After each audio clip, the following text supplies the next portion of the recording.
part of this big change that you're creating in the world is embedded into these children that you have created. They are part of your creative genius. If your child doesn't feel valued or seen, they may start to feel like they're in your way.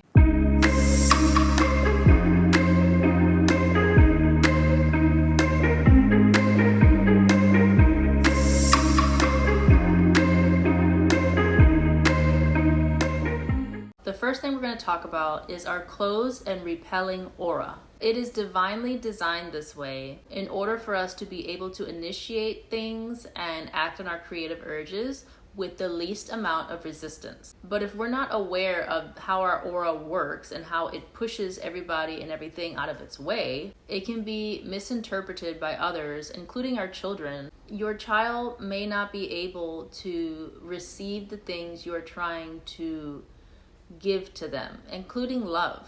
Since our energetic aura is pushing things out constantly, this can make it very hard for your child to feel your love. You can love your child more than anything in the world, but because of the way your aura is designed, it's just very hard for them to receive your energy. And anybody and anything outside of our aura has a really hard time understanding and feeling what we are trying to give out, which is why our strategy is to inform. So that's why it's really important to be conscious of this and how your aura is working so you can learn to work with it. You will most likely need to put extra effort into making sure your child feels your love and expressing your love to your child. One very effective way to do this is using their love language. There are 5 main love languages, and they include words of affirmation, physical touch, receiving gifts, quality time, and acts of service. Try to figure out what your child's love language is, or the top 2, and practice expressing love to them in that way. This will allow them to receive your love in a more easy and harmonious way, because this is how they naturally receive love the best. Keep in your awareness that it is simply your energetic design, and by being conscious of it and working with your energetic aura, we can start to build a better connection with our kids. Make sure you practice being present with your kids and continue to express how much you love them and care for them and need them in your life. As a manifestor, you're not used to relying on other people or even saying how much you really appreciate people, because you're naturally just go, go, go and acting on those creative urges. You can get caught up in these urges, and sometimes you forget to make others feel valued in your life. If your child doesn't feel valued or seen, they may start to feel like they're in your way.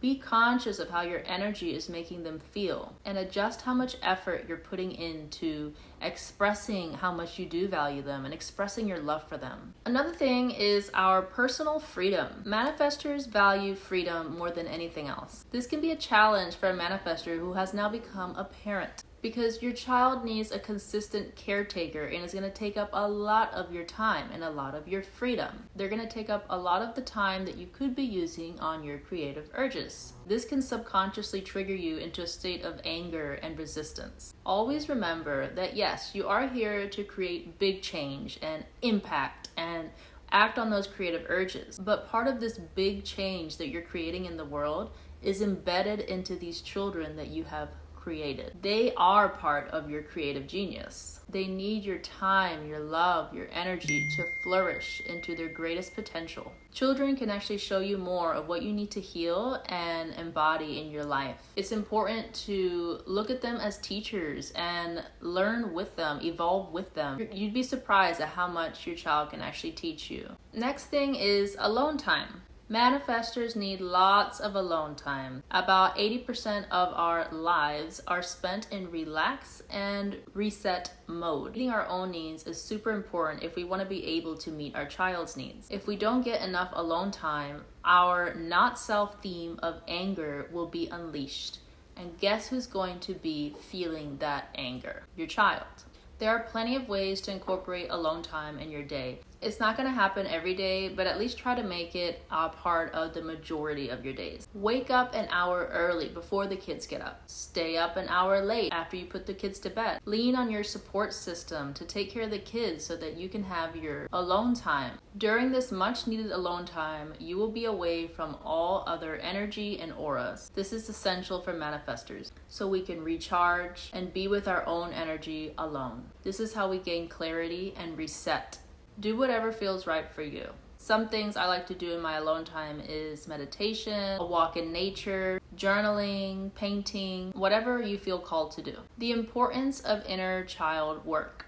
Awareness and healing of our own inner child is essential for a manifestor parent. As our children will trigger us, we will be thrown into our not self theme of anger.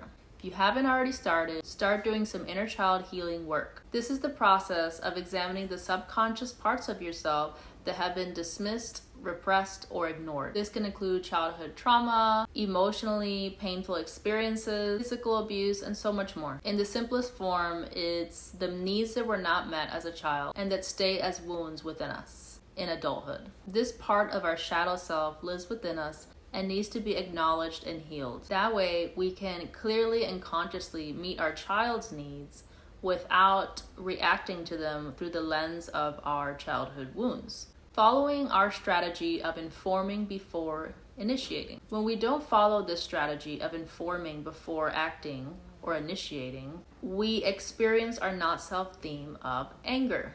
We need to be very mindful of when this emotion of anger comes up. We need to take a step back and ask ourselves, did we not inform somebody? What is holding me back right now?